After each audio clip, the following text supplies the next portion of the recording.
Welcome back to your newest favorite podcast, Beards and Bitcoins, where BitBoy and J-Chains get together each week to talk about crypto and things happening in the community. They will bring you some special guests and giveaways, so make sure you're subscribed. For all show-related news, you can find the guys on various social media outlets. Everything is listed on the official show Twitter account, @BeardsBitcoins. Now, without further introduction, two dudes that have beards, like Bitcoins, and want to talk to you about both, BitBoy and J-Chains. Hey everybody, welcome to your new favorite podcast, Beards and Bitcoins. We're so excited to have you guys and some guests today. It is your host, your co-host, BitBoy here. Hey, it's J-Chains, your other co-host. What's up? So today we're so thankful to be joined by our special guest today. So J-Chains, I'll let you go ahead and introduce them. All right, absolutely. So big welcome to our special guest today. We've got Mr. John McAfee and the CEO of Team McAfee, Mr. Jimmy Watson, joining us. Gentlemen, how are we doing today? Well, I'm doing great. How are you doing, Jimmy? I'm doing excellent. I didn't know I was part of this, but now I am. Thank you. Well, the thing is, it's Beards and Bitcoins is the name of the show. And Jimmy, I know you've got a killer beard, so absolutely, man, you're part of this. I feel like I'm reincarnated. We live in the outer banks here where Blackbeard used to troll, so I feel the spirit here, you know? Not only does he have a killer beard, he also has a mohawk. When Jimmy first signs on, he had slicked back hair like a 1957 a gangster with a duck tail. It spooked me out. I finally said, "Damn it, grow a mohawk, I'll feel better." Was he rolling up packs of smokes in his sleeve as well? I'm sorry? I was just throwing a joke. I said, was he rolling the cigarette pack in his sleeve, like the old? Oh, absolutely. Absolutely. He was a spooky man, I want to tell you. Well, we're glad that you guys joined us. One of the things that we like to do when we start the show is say anything that happened in your week, or for instance, something that happened on Twitter that you might want to shout something out. Like for instance, I've been chatting. There's this personality on Twitter, Crypto Coffee. Kristen_Caldwell is her screen name. She been throwing out some funny things. We have a common like of coffee and crypto. So what's up, Crypto Coffee? What about you, BitBoy? What you been checking out? Yeah, so this week has been a really busy week for me. I want to go ahead and tell everybody a little bit about what I did this weekend. I think maybe I teased it last week, but this weekend I was actually in Los Angeles. I got flown out there, stayed in a little ritzy hotel in downtown LA, the Ace Hotel, and I actually shot a pilot for a TV show for Crypto Cake TV. It's going to be a 24/7 crypto TV network, aiming to get on Sling and some other platforms. So that was really awesome. It was really cool to actually make a TV show. It was a real fun experience. And as far as Twitter goes, I want to shout out a good friend of mine who, I've interacted with a lot, which is Famobi Dick. A lot of you guys follow him, just call him Famobi. He's one of the most positive guys on Twitter. I really like what he's about.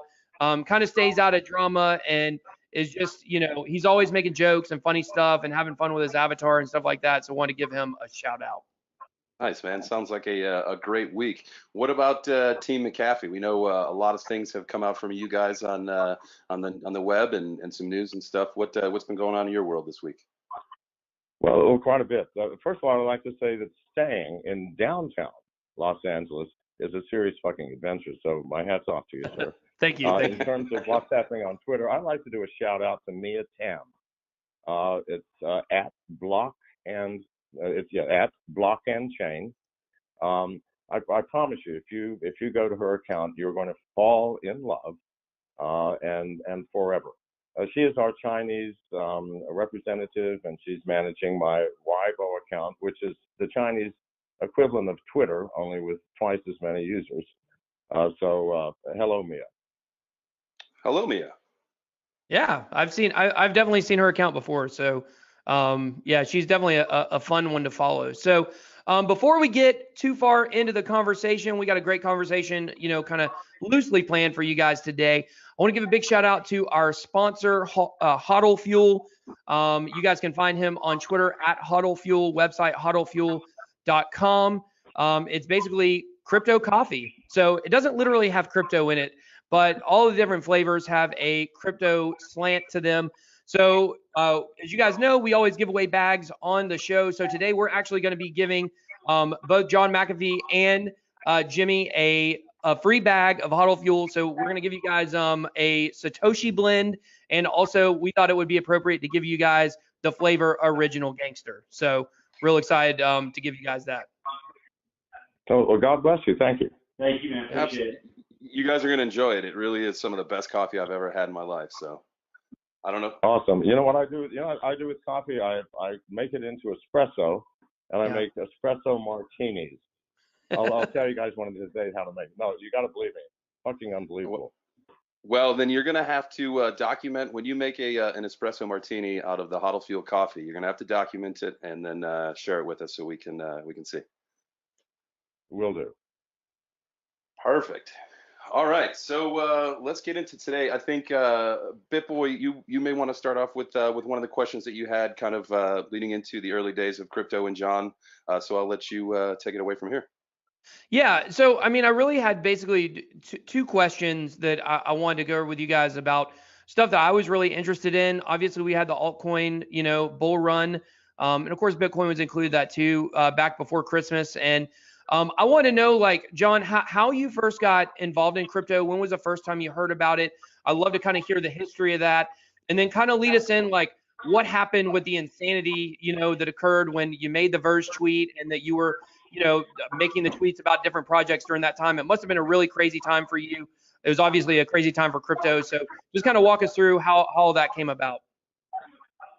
Well, it came about in 2012. I had a good technology friend, Jim Zaromsky, who worked for me at McAfee, a brilliant programmer. And I was living in Belize, and he gave a call saying, I'm into mining now. And I thought, mining? What the fuck? Mining? And then, he explained what it was, and he said, you've got to read this paper. He sent me Satoshi's paper. I took a look. I didn't bother to read it. I said, good God, I'm not reading this piece of crap. He called me a week later and said, what did you think? I said, I didn't read it. He said, I'm not going to talk to you again until you read it. So I read it. And as soon as I read it, I saw instantly the incredible mathematical beauty of what this gentleman or a group of people, whoever the fuck it is, had done. And I read it again to make sure that I understood every single element. And instantly, I understood what the implications of the blockchain was. And instantly, I thought, what if the blockchain had been applied to history? Because what is history?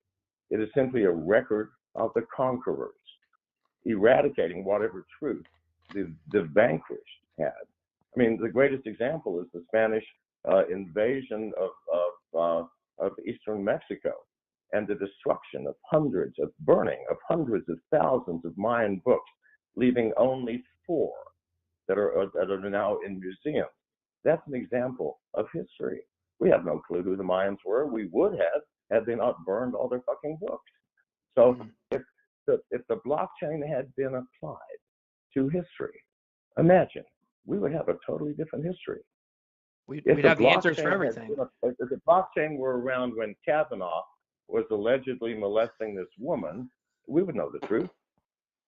No, sure. We would. Because we would. I don't think we'll ever get to know the truth on that. Consensus is not a consensus of thought. It's a consensus of actuality. Think about it. So we could say, Jesus, there's no intersection between this woman's life and Kavanaugh's life, or there was an intersection. End of fucking story. But no, we did not have the blockchain, but we have it now. History will begin when the blockchain is applied to our lives completely. And then I like that. Deception and lies are going to be difficult, people. If you're having a fucking affair and your wife is technologically, or husband is technologically competent, you're going to be fucked. Yeah. John, that's really interesting that you bring that up, because something I've been on, like, my YouTube channel and on my platform, I've talked about a lot, is how, blockchain is going to be great for people that are honest and transparent, but it's going to be, like, really bad for trolls and people that are scamming. Like, even though, yeah. Yeah. And thieves and gangsters and everybody else. The world is going to change, and it's not going to change in a very soft and peaceful manner. Right. It's going to be a will be bloody rough. war. Yeah, it's going to be a bloody war with a Indeed. lot of casualties. Yeah. So, Absolutely.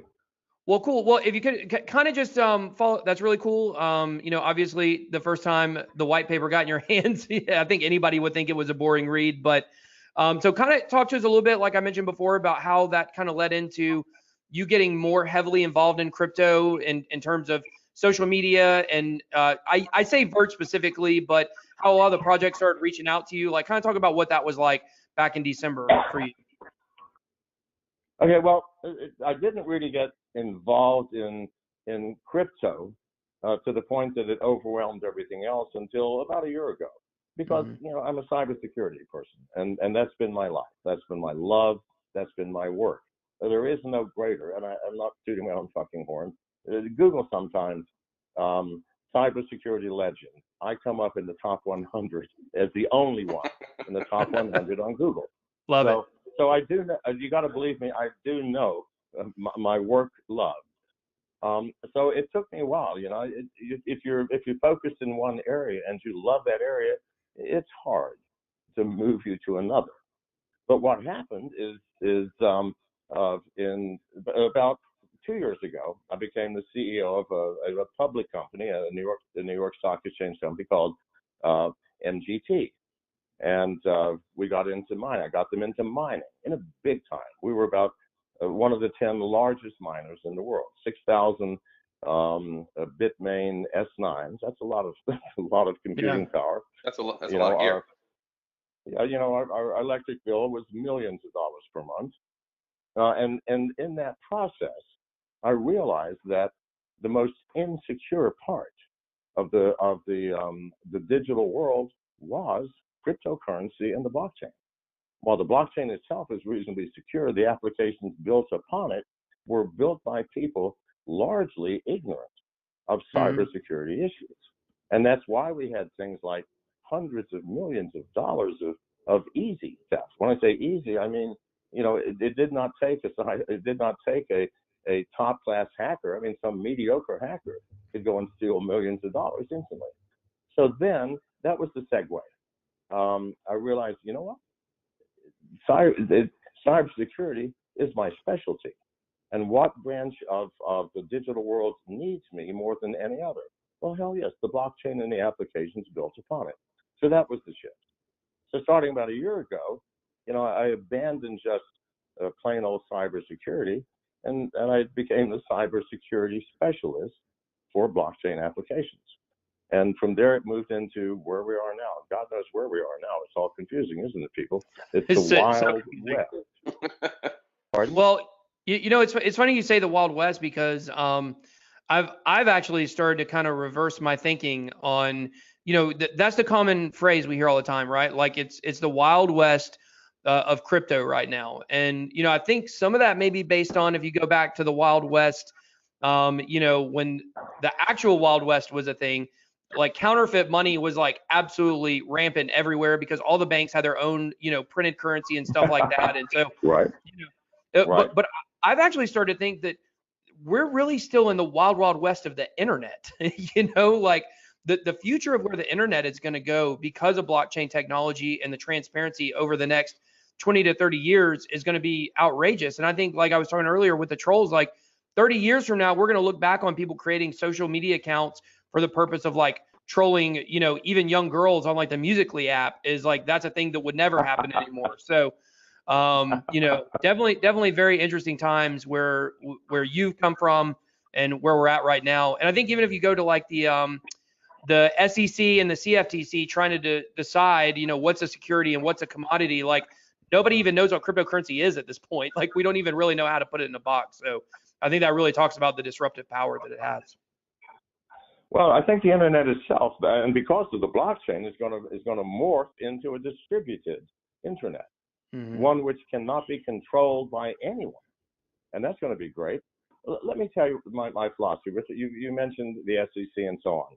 I believe that the blockchain and cryptocurrency are offering the people, citizens, the individual, for the first time in human history, an opportunity to take control of their own lives and free themselves from economic control.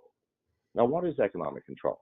Right now, banks, the Fed, the governments, they control the economy. If they control the economy, they control what goes into their own pockets and what goes into yours.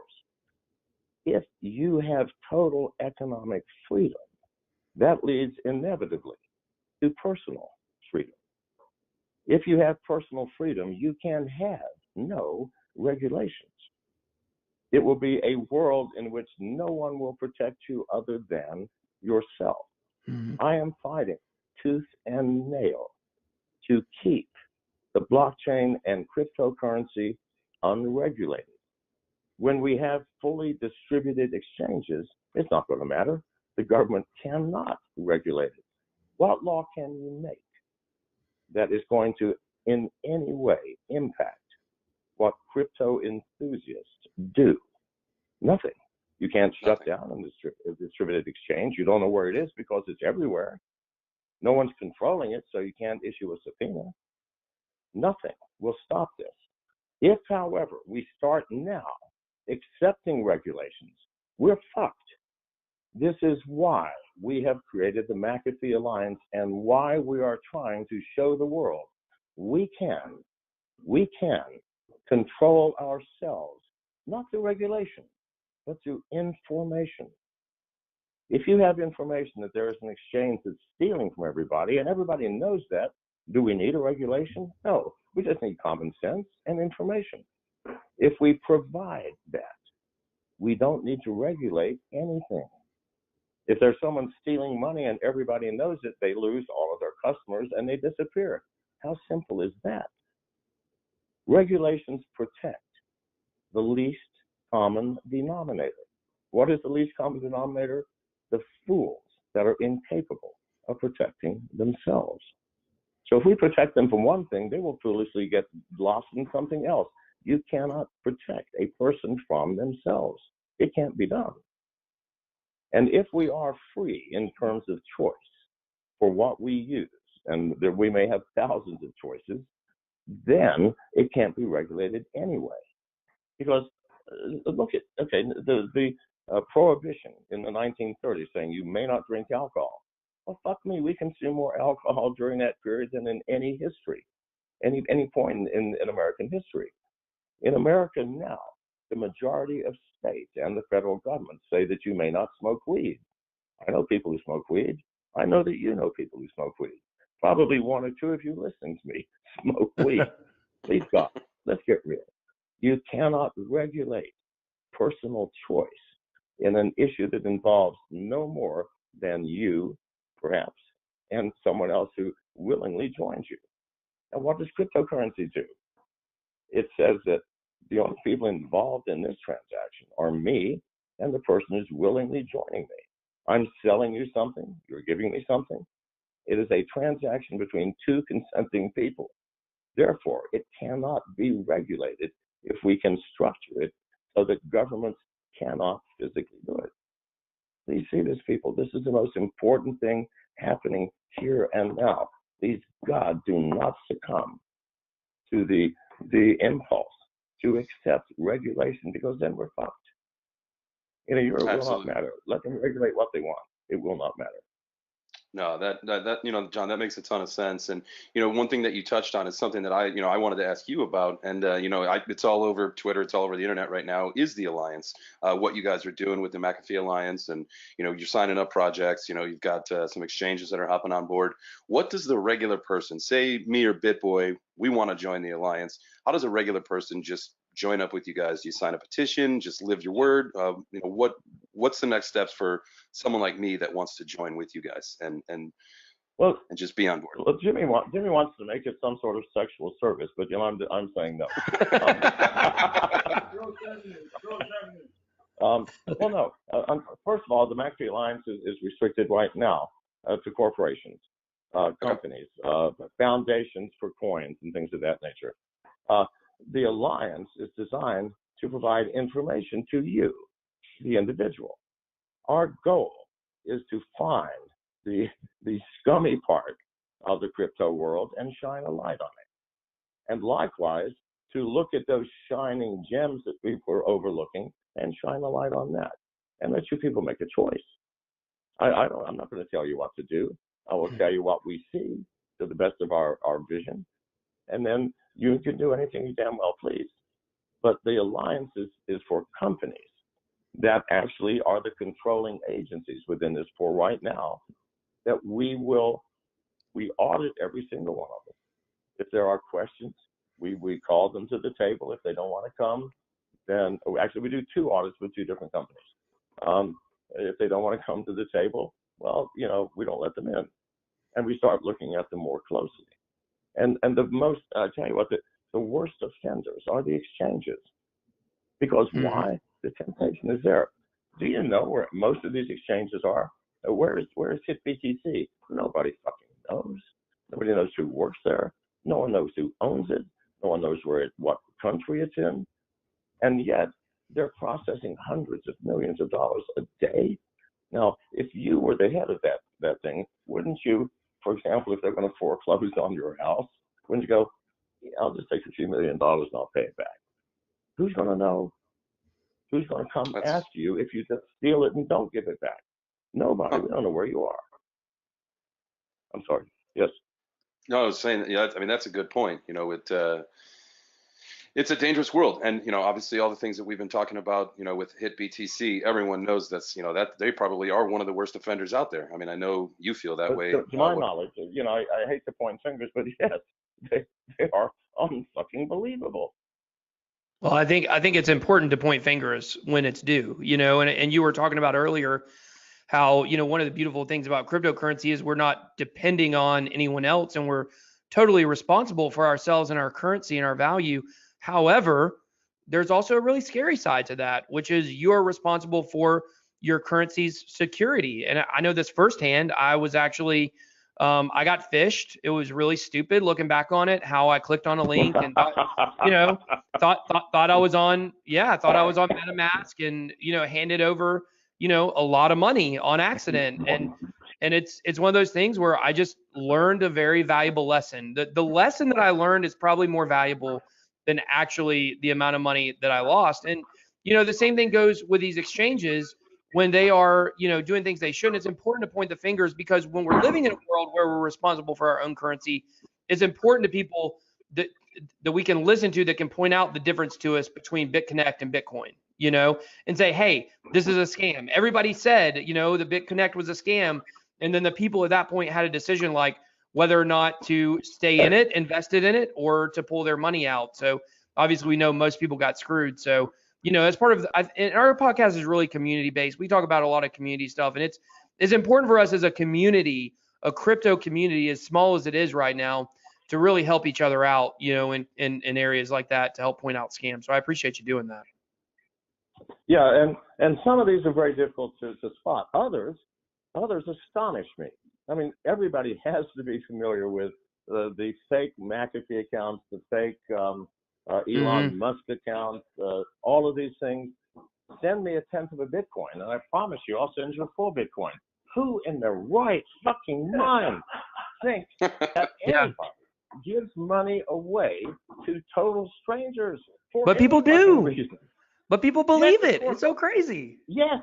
Well, what can we do? What can we do? I mean, it's my headline on mine. Yeah. I changed it to say, please God, nobody for any reason at any time gives money away for free. Yeah. And yet people continually send me DMs going, you didn't send me my fucking money. Oh my gosh. What is wrong with people? It all comes back to me. All the fake McAfee accounts, and there are hundreds, maybe thousands. People actually send the money and say, you promised to send me my money. You owe me $2,000. And I go, please God, sir, will you go back and actually look at the account? Most of the accounts have 0 followers. Followers. Can you not make some common sense choices? So no, for these, I don't know what to do. How can you help them? I don't know. I've given up. But for the rest, it's much more difficult to identify, especially if you're new in crypto, let's say an exchange that's stealing or keeping your money for 4 months without doing anything and then sending it back after taking a 10% discount. I mean, good God almighty. How do you do that? So that's what we're trying to do. Using our network of connections and information, using audits and our own common sense, trying to help people by giving them information. That's the best we can do. I don't know any other way to do it. That really is the only way to do it. So nothing that you guys haven't talked about or released wise, but what are some of like the really good hidden gems that you might have found so far through the Alliance that the world should know about, whether it's a project or whatever? Well, there are a few here. I can talk about a few. The SIM token, for example, which is a kilowatt token that distributes electricity. For example, let's say I'm in Arizona and I'm off the grid and I've got huge, electrical generation from God knows what, water, air, who knows, sunlight, and I'm using it all during the summer because finding the air conditioning house in Arizona is fucking difficult. In the wintertime, my electricity usage is down by 90%. Oh, wouldn't it be great if I could trade that electricity to somebody else without having to shunt it all the way across the country?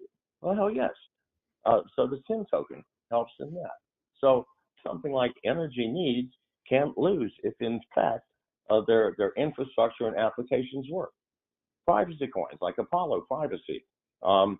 Here's one of the problems that people do not understand. Yes, nobody knows who you are if you have an Ethernet wallet or a Bitcoin wallet, unless you do business with it. If you buy something with it, then the person you bought from knows what your wallet address is.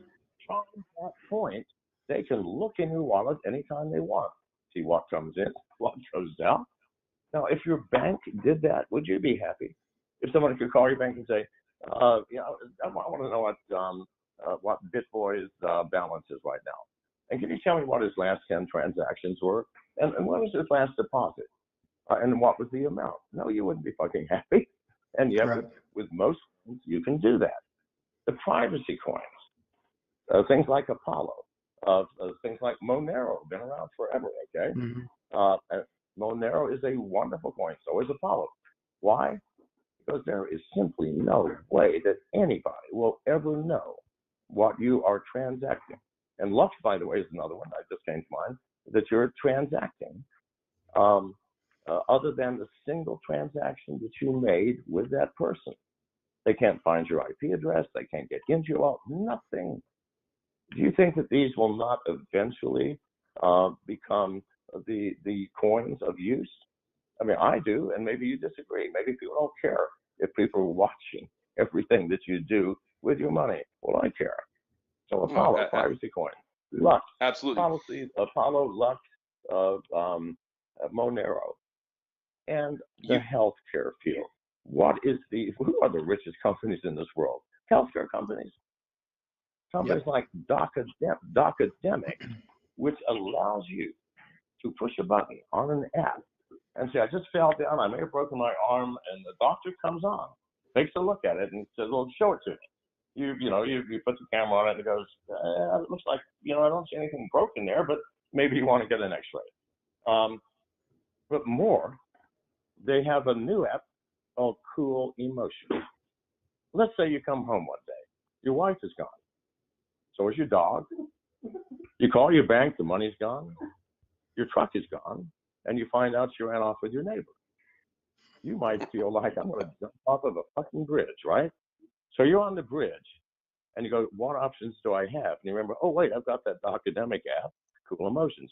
You press the button, and for free, a psychologist shows up. What's happening? Yeah, I'm about to throw myself off the bridge. My wife left me to, and the guy goes, well, let's talk a minute. Why don't you just step down, don't get hit by a car, and let's just chat.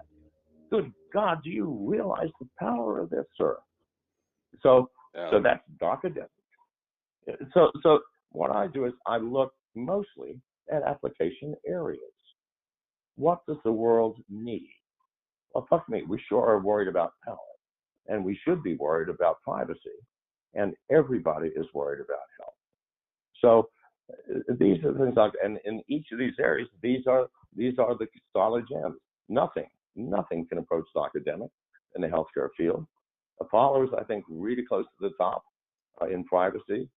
A SIM token for electricity, yes. And anybody can do this. Please don't take this as investment advice. Do it yourself. Look around you. What would you like to improve in your life? Then start looking for a token that could do that. Please, it's not rocket science. Investing is a long-term thing where you see a need. These people that invest in the token one day and want to sell it the next, they are harming us. No, look out 2, 3, 4 years and see what's going to happen.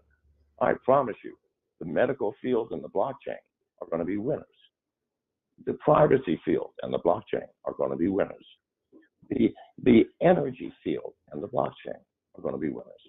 Any fool can see this. Absolutely. Hey, and you bring up a good point, John. One thing to anybody that's listening here, and everyone that's listening here, make sure you always do your research. This is not financial advice. Do your own research, like John said. Figure out what fields you want to what you want to get into, and then make sure that you're doing your own research. Quickly, about Apollo, I work for an exchange, and one of the first tokens that we did list was Apollo. I think Stevie and his team are fantastic. They do a great job on their platform and their programs. So hats off to you. I know you just recently signed on as a chairman for that organization. Is that correct? I did, and the reason I did is because the management is serious. Here's one of the other problems in the cryptocurrency blockchain world. Most of these companies are run by 20-year-old kids, all right? Yeah, with no business experience. Yep. With no business experience, without understanding that people in business who've been in a long time are going to fucking rape you, because that's what it's all about. And they need mature advice. Well, Apollo already had that. I mean, Apollo had because I don't have the time to mentor people or instruct people or to teach people. Goddamn, I'm 73. Well, Apollo needed none of that. And so, yeah, they've got an awesome management team. And really, I've run now 2 public companies, one on the NASDAQ, one on the New York Stock Exchange.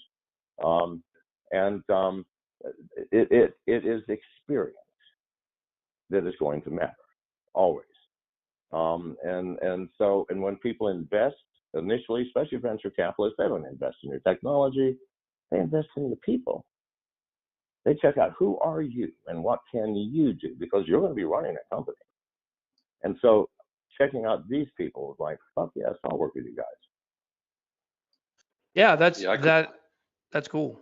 One thing I wanted to ask you while we're on the topic of talking about all these different projects. I mean, you brought up some privacy coins, Apollo, Monero. Monero's the one I'm probably the most bullish on out of all privacy coins.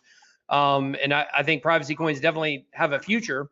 However, we've got so many different coins in so many different areas that are trying to kind of do the same thing. And so one thing that I've talked a lot about on my channel is I believe that crypto is not a bubble, but I believe that we are pumping a cryptocurrency project bubble. And I believe that eventually one day, we will whittle all of these projects down to like maybe somewhere less than 100. What are your thoughts on that? Do you think we can have a world where we have 2,000 different kinds of tokens? Where do you fall on that? Kind of that argument. We're going to have a world. We're going to have a world where there are 2 million different tokens. Listen to me. About 6 months ago in Kansas, a grade school kid created his own coin, the Billy coin. It became top of the charts in that school. Everybody was fucking using it. What's wrong with having 2 million coins, or 20, or 200 million? Please God, every coin, every token should have a function and a purpose. Just like should there only be one company? Should we end up, for example, with only 3 McDonald's to feed us, General Motors to drive us around, and God knows, and Monsanto to modify our genes? No, please God, let's not have that. Yeah, interesting. That's an interesting take. I've never, I haven't heard anyone really say they can see a world that's got that many functioning tokens. Well, there's no problem. There is no technology limitation for wallets that can handle 2 million coins and the conversion between them. And say, where are you now? I'm at McDonald's. So if I can actually use McDonald's coin. All right, fine. I'll convert a few of these things and get yourself a Big Mac. What's wrong with that? Nothing. Well, cool. That's Yeah, that's interesting. Yeah, no, that is one thing that where I kind of maybe see a little different on that is, or maybe just a different take, and maybe this might change the way some of us think about it or feel about it. Is you kind of like what BitBoy said was, you might have five different coins doing the same exact thing in the same field, and obviously everybody likes choices. People are free to make their own choice and choose what works best for them or what appeals to them better. But if you've got five competing coins or 5 million competing coins all in the same space, how do you decipher what's going to be the best option for you if you've got that many choices? There'll never be 5 million in the same space. But have you ever been to a shoe store? I have. Yeah. Yeah, I have. I used to work at one when I was younger. Was the only shoes available Nike? No, No. fuck me, you've got hundreds of them. All right? Did Yeah. that bother you? Go, oh my God, there's too many shoes here. No, please God. Let them express themselves. Let them compete. That's what creates progress. Who Yeah, I cares agree with if there's that. 100 coins doing exactly the same thing? People will choose what they want. That's a good point. Let's not restrict this space at all. Let's rejoice when a new competing coin comes out. What does that mean? We're still alive and thriving. Please God, see this. And I that's a really good point, and I do see that. And if we're alive, we're thriving, and if you've got choices, that means that we can just keep progressing and move blockchain along. Let's not limit things to no more than 100 competing coins, or no more than 50, or no more than 1,000. No, let people do what they want, and we then get to choose. Don't you? That would be a far better world for me than saying, oh, we don't want more than five privacy coins. Bullshit. 50, 500, 50,000. I don't give a shit. Give me choices. Okay, well, I like that. I definitely that's an interesting viewpoint that I'm going to chew on for a little bit. But let's, kind of in that same vein, let's go back a little bit to the regulation conversation. And I know a lot of YouTubers have made videos about that we don't need an ETF and we don't need regulation and stuff like that. But I've argued like it's kind of already the elephant in the room and it's already being worked on. So there's not much that we can really do about it. So what's your viewpoint? What would you say to somebody like me that says, what can we really do to fight it at this point? How can we, as Americans specifically, when we're dealing with SEC and CFTC, how can we fight against the regulation and maybe not allow it to come in? Any way that you can. Have you been watching me? I have publicly broken the law to expose the SEC. When I worked for MGT as the CEO, they issued a subpoena to my company. When the SEC issues a subpoena, you are not allowed to say anything about it. The subpoena had nothing to do with the current operations, the current management, or anything.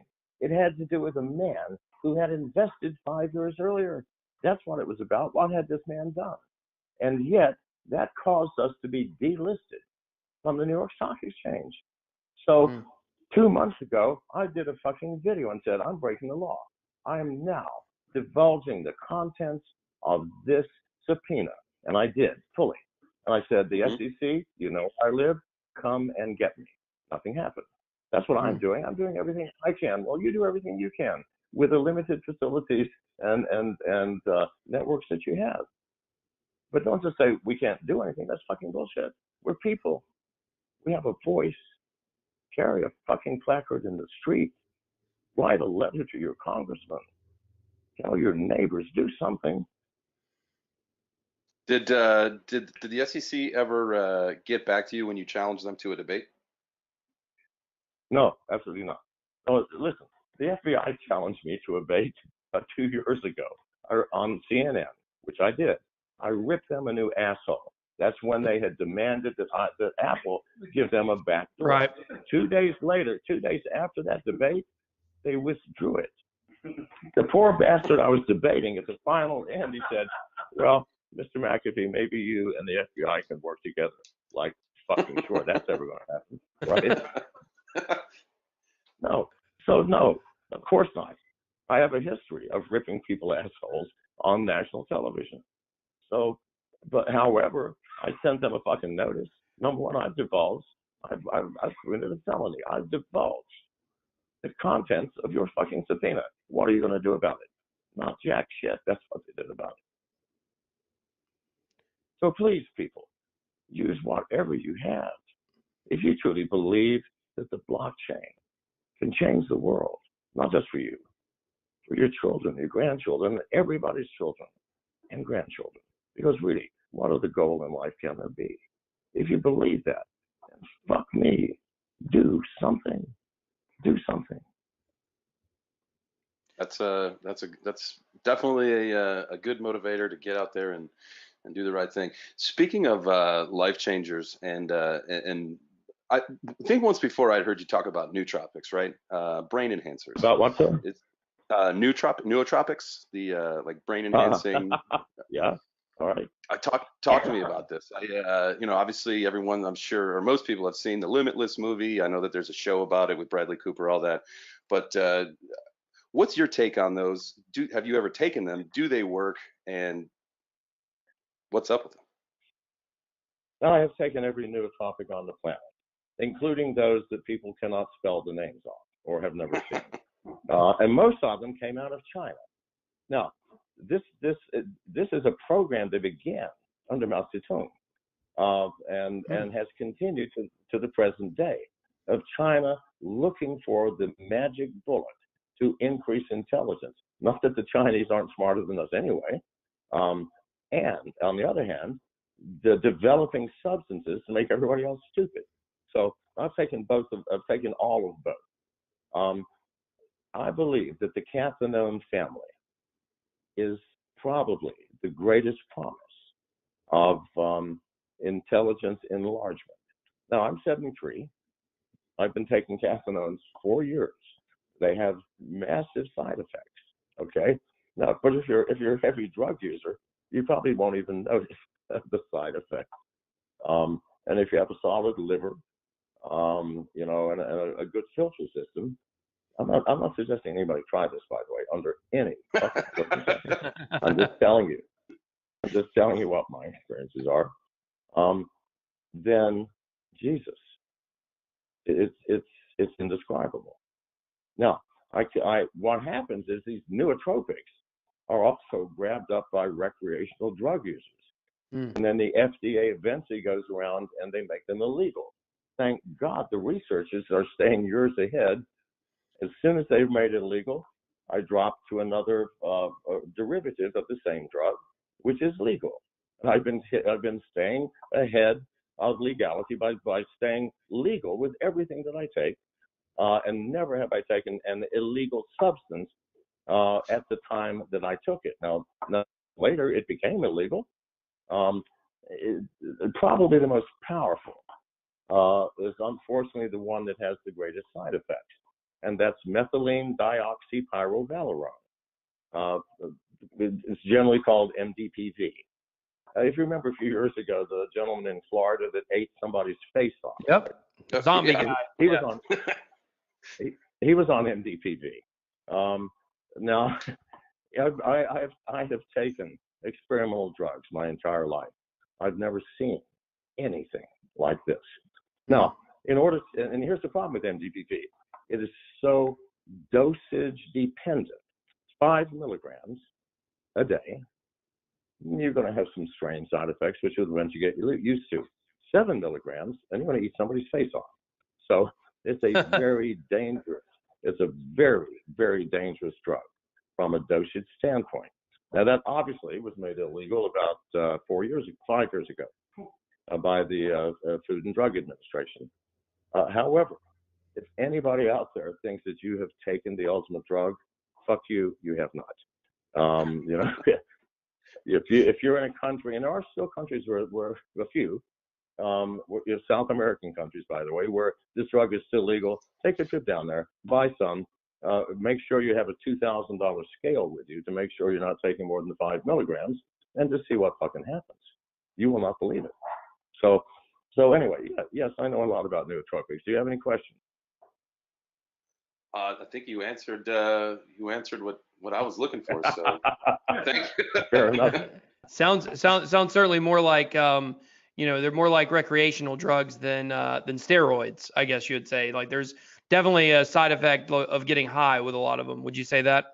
Yeah, now if you take them for recreational purposes, you're fucking yourself and everybody else. Yeah. Do not do that. If you're taking them to experiment, truly, on what the mind is capable of, well, then that's a different fucking story. And you learn to live with these side effects, okay, and move on. But please God, this is not recreational drug use as I'm recommending, I can promise you. No. Anybody who has ever overdosed, which I have many times, on cathinones like MDPV, you will understand what drugs truly are. And I've taken every fucking thing. Ayahuasca, overdosed on LSD, believe it or not, every fucking drug in the world. These are nothing compared to the research chemicals that China has been developing for 50 fucking years. Wow. Yeah. So hide your wives, hide your husbands, hide your faces, because we biting everybody up in here, right? Is that kind of? All right. So I may or may not have bitten someone's face before. I'll just leave that to the people's imagination. But yeah, that's really interesting. It's your business after all. It's not my business. So well, it's yeah. Jimmy does it constantly without any drugs. So well, thankfully blockchain wasn't around back then, so or else everybody would know. But cool, yeah. So okay. I'd like to also mention what you asked us what we're doing. Okay, actually Jimmy's doing this. As you may or may not know, I'm running for president, so I'm for legal reasons. Breaking away. Jimmy's now the CEO. I have to distance myself from what's happening. Otherwise, I'll be accused of God knows what. But Jimmy has put all this together. For the McAfee Alliance, I mean, probably one of our most important partners is Coinbene. And we have worked with them. They have fulfilled all of their promises, as have we. We promised people that if you think you are on a corrupt exchange and have proof of what has happened to you, then if you want to delist from that, we will guarantee a listing on Coinbene. And we're listing about 1 coin per day now. And so, yeah, anybody out there that's a foundation that has a coin and the exchange is fucking you over. And by the way, I cannot believe, I mean, listen, the New York Stock Exchange doesn't cost as much as some of these exchanges. We'd like 100 Bitcoin, please, plus a Lambo for all of us.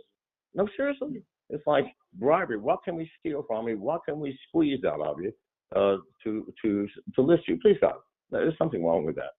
But if you're one of these, then I'm sorry? I said that goes against the very idea of cryptocurrency, is centralization Absolutely. and squeezing people, Absolutely. It's totally wrong.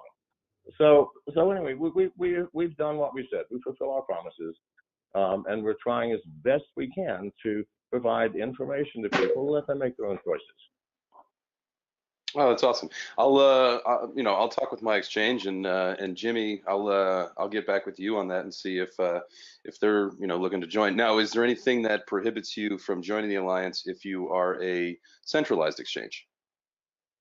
Not at all. Okay. Not at all. I know that because to some people that's a dirty word. There are no truly functional distributed exchanges yet. However, I promise you, by the first quarter of next year, there will be many. God, praise God. Yeah. Well, what are your thoughts? Binance is working on one, right? Yep. I'm sorry? Binance is working on one. Yeah, absolutely. And they said they're coming out in the first quarter of next year. There are quite a few of them. And so is Luxcoin. All right. I'm also the CEO of Luxcoin. We're doing some good shit there. So when the decentralized exchanges get here, the centralized exchanges will simply disappear. Absolutely. Why? The centralized exchanges are a weak link in this exchange, in this entire business. Why? Because the government can shut them down. Centralized exchanges have centralized servers, centralized staff. Yeah, I can shut you down by just cutting the electricity line.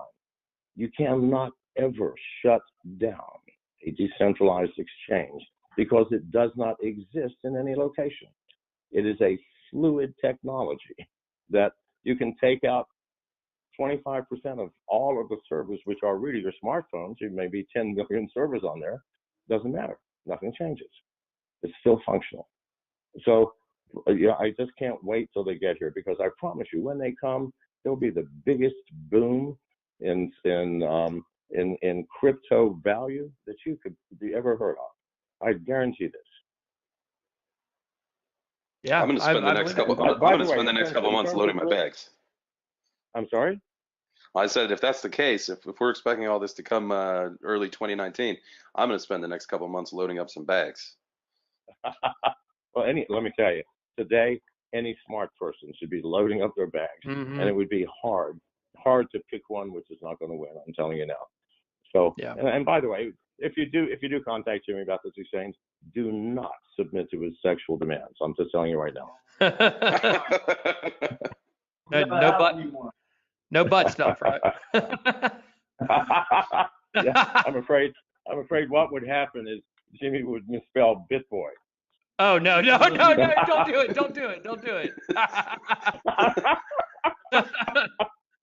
Well, let the audience imagine. Okay, let's let them imagine. So let the audience imagine. I will not say it. All right. Well, cool. So anyway, I've got time for one more question, my friends. Excellent. Okay. Well, go for it. yeah, I was just gonna say, tell us a little. I know, like maybe right before we went on air, we were talking about the tweet that you had yesterday, the presidential tweet and all that stuff. So just real quick, tell us a little bit about your concerns regarding the 911 system and stuff like that. Okay, well, that's probably the most horrific thing that I've seen happen in America in a long time. Because here's what. Okay, so it's called the presidential alert. All right. So now, what does that mean? It means it's from the executive branch and going to everybody. It went to 200 and some million people. They used a facility called the E911 chip, which is mandated for all smartphones since 2012. Now, what was that E911 intended for? It was intended to help you. It could not be used as a spy device. You called 911. Why? Who knows? Maybe a burglar's in your house. Maybe you've been shot. While you're on the phone goes dead. They call you back, send the code, and activate this E911 chip. What does that do? It allows you to turn on the microphone, the camera, get your location. They can listen. Is anybody else in the room? Are there gunshots? Is there noise? The camera they can't change, but whatever it's pointing at, they can see. They dispatch immediately, since they know exactly your location, the police. Meanwhile, they can tell the police, we hear noise in the house, of furniture breaking or something of this nature. God damn, that's perfect. I'll vote for that. However, it only gets turned on if I choose to call 911. Now, I did not choose to call President Trump yesterday and say, would you please help me? No, he just used that facility to send me a goddamn message. Now, you don't even have to send a message. You don't have to make a beep. You can just turn the fucker on. The federal government has co-opted what was a tremendous boon for all Americans by giving us an opportunity for quicker and more useful help at our request. If you dial 911, you should expect them to do everything within their power to help you. When the federal government uses it to say, well, I'm just going to use it to send warnings, that's bullshit. I'm not buying it. And I'm not standing still while this shit goes down. By the way, that tweet had 30,000 retweets. President Trump had a bunch of 7,000 retweets on his account. Now I'm running for president. I just put out a tweet going, people say I don't have the reach of the parties and have no chance in the fucking election. I go, well, look at this, please. I do indeed. Yeah, that's definitely really cool that you got that much influence. But on the aspect of the tweet, or the presidential alert, it's concerning. I mean, it feels like we're a little past 1984 right now. The book. So Big Brother is watching. So far past 1984. Yeah. If you read that book, yes, I read the book. Hide in a corner where that big screen couldn't see you. There's no corner to hide in there. That's a great point. That's very true. And there's no way to turn that off, right? I mean, it's on, it's active, and Impossible. it's If you remove that Wow. chip, the phone won't work. There's no way around it. They don't have to plant software. All they got to do is say, AT&T, we're the federal government. We want to send out this. And AT&T says, cool, go ahead. that's Wow. crazy. Oh, it is perfect. Well, that's So definitely anyway, something to. Thank you very much for having me on. Well, And, thank Absolutely. you so much. Thank you for being here, all right, and we will I make sure that I we hope send you guys. I've either entertained or put you to sleep, both of which are nice things. Okay. We had a great time, and we will make sure to send you that Huddle Fuel coffee so that you guys can try that and make yourself a martini. Yeah, absolutely. And I'll send you guys the recipe. Okay. Perfect. Thanks a lot, John. Thanks, All right, thanks, guys. Appreciate it, Jeff. Thanks, Jimmy. Thank you. Thank you both. Take it easy. See you. All right. All right, guys. Well, that was another episode. Pretty action-packed. What'd you think, Jay Chains? Man, that guy he's done some things. He's been some Oh, yeah. places. Holy moly. Yeah, was awesome. we could have talked to him for several hours, and we certainly appreciate him taking an hour out of his super busy schedule to talk with us. That was really cool. So hope you guys enjoyed it, and I guess that's pretty much it for us guys. That is Jay Chains. Where can they find you out on Twitter? At Colonel Custard, COLCUSTARD, and I know that they can get you at bitboy_hodl. That's on right. Twitter. But you can check out our Twitter page at Beards Bitcoins. From there, you can find pretty much everything that we do in the space. And yeah, if you got any questions, we're always available. And just one last time, just big shout out to Huddle Fuel for being our sponsor. You can find them at Huddle Fuel and also huddlefuel.com. And until next time, this has been Beards and Bitcoins. See ya. Peace. Well, that's it for this week. Thanks for listening to Beards and Bitcoins. If you like what you heard, show these guys some love and rate review on SoundCloud or iTunes. Also, remember you can always find the guys on social media. The show Twitter page is at Beards Bitcoins. You'll find direct links to BitBoy and JChains from there. Make sure you check for updates, announcements, and contests. Good luck to all who enter. See you next time.